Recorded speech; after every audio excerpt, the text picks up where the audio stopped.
Good morning and welcome back to another video, and today we are going to be going over the 5 mistakes that gold makers make. Just stick around and enjoy the video. But coming in at number 1, the first one is pretty dead simple, but a lot of people actually forget this. Now this one is having a banker. People that actually come into gold making as a beginner don't usually set up a banker. They usually use their main character in order to do this. Now, in all honesty, the only reason we actually suggest using a banker is that it frees up a lot of time and holding of stock and items and gold coming in and out than it would if you had it on your main. This is because the majority of the time when you've got your main, they've got loads of different types of crap in their bags and all of that jazz, and they're still off trying to do stuff in other places and they're all over the world. Now, that being the case, if you don't have the Brutosaur or anything like that, it's better if you set yourself up a banker.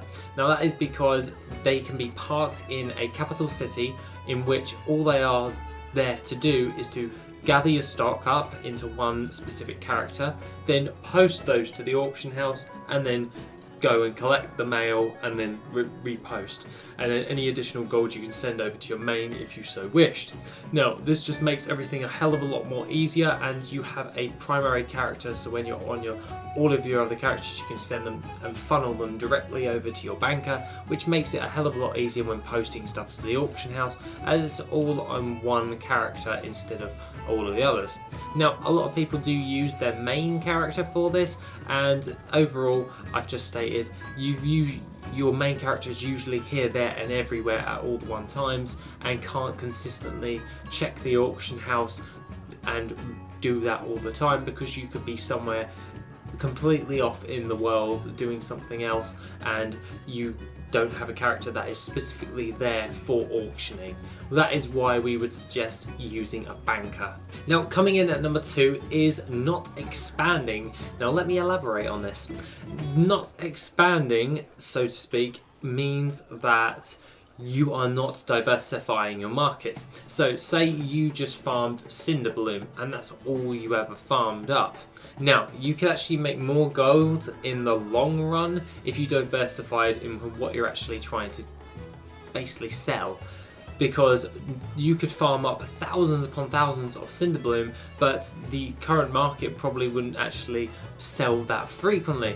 The idea is to actually have multiple different types of materials on the auction house or transmog items or what have you, and have a variety of different types of ones selling at all one times. Now you could do it as such like this, whereas in Monday you do a Kata herb farm, a Kata ore farm, and so on and so forth. You could also do 2 days a week on a Saturday and a Sunday and do just pure current content stuff, such as at the moment it's BFA. You would do BFA style farming for that. That is because you could then keep a high stockpile of all of the current content stuff and still sell all of the older world stuff. As the more of a variety that you're going to have and a lot more of a volume, the more gold you're actually going to be pulling in. It's just that dead simple. So don't just stay static in one market. Try and expand to another market that is basically parallel to the other. So here's an example. You could spend a load of time farming up Dreamleaf and you could do that all day long, but why not take half of that and turn it into roseate pigment and sallow pigments as well and select those on the auction house? So that means you've got sales regularly coming in from sallow, roseate and Dreamleaf now. So you're not just hoping for a Dreamleaf sale overall. So that being the case, that is something that you may want to bear in mind. Now coming in at number 3, we have it, keep it simple. Now, a lot of people like to get into gold making, they're like, oh, I want to make all this, I want to try transmog, I want to try gathering, I want to try battle pets, I want to try all of this. Slow down. The thing of note that you might want to actually bear in mind if you're new to the game and, well, new to the gold making scene, can always fall into the trap of making it super complex than it really is. What you're mainly doing is you're just selling stuff and trying to get a sale. Now, in order to not get completely overwhelmed with all of this, just keep it really simple.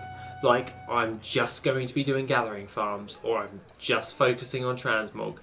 And that will make your life a hell of a lot easier when you're actually getting into like gold making. Like you can see tons upon tons of guides online, and sometimes you can get a bit overwhelmed.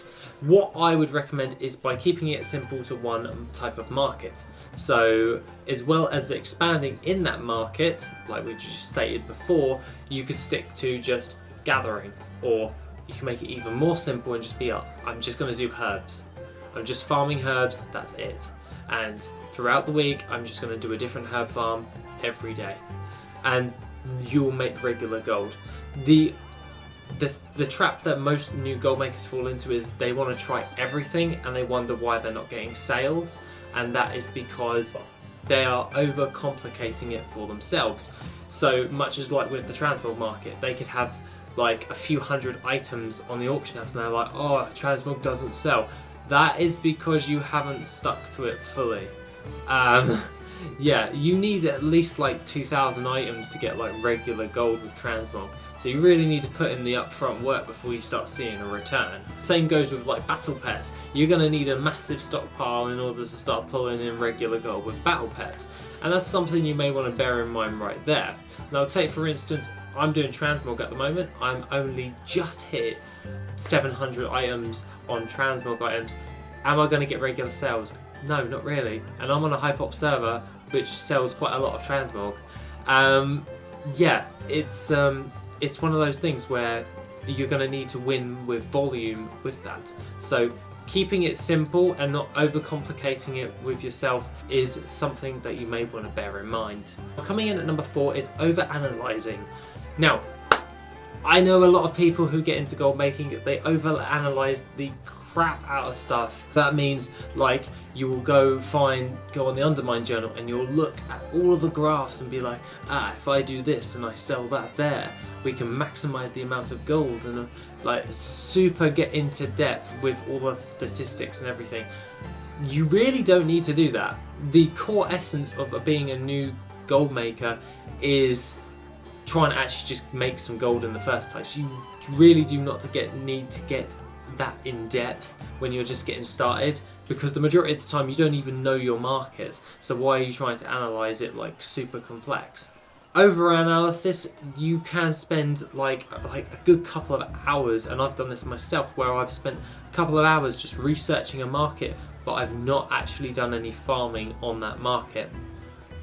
Whereas if I just had a quick look, went, that seems to be doing quite well, go and farm it, then I've actually got those like materials and or different types of items in which I can actually already have on the auction house. Because if you don't have those items on the auction house and you're just analysing it, you're not going to make gold. The entire essence of it is to actually get the stuff and put it on the auction house and make the gold.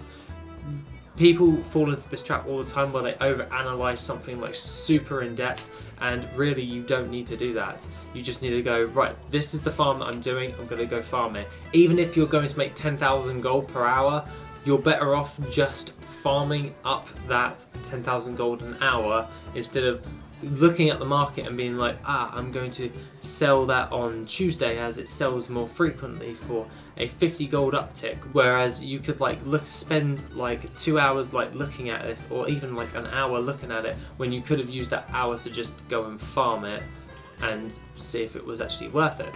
So that's something that you may want to bear in mind when it goes towards gold making, is don't over-analyze stuff all that much when you're just getting started, because it's really, there's no need. Now coming in and finishing off at number 5 is you're not farming enough. Now I see this quite a lot where people have only farmed up like a couple of hours worth of stuff and they're saying, I'm not making hundreds of thousands of gold. This is probably because you're not farming enough stuff. The idea is to have a wide variety of stuff on the auction house, and to actually get regular sales you're going to actually have to have a more volume. You see there's a common trend here.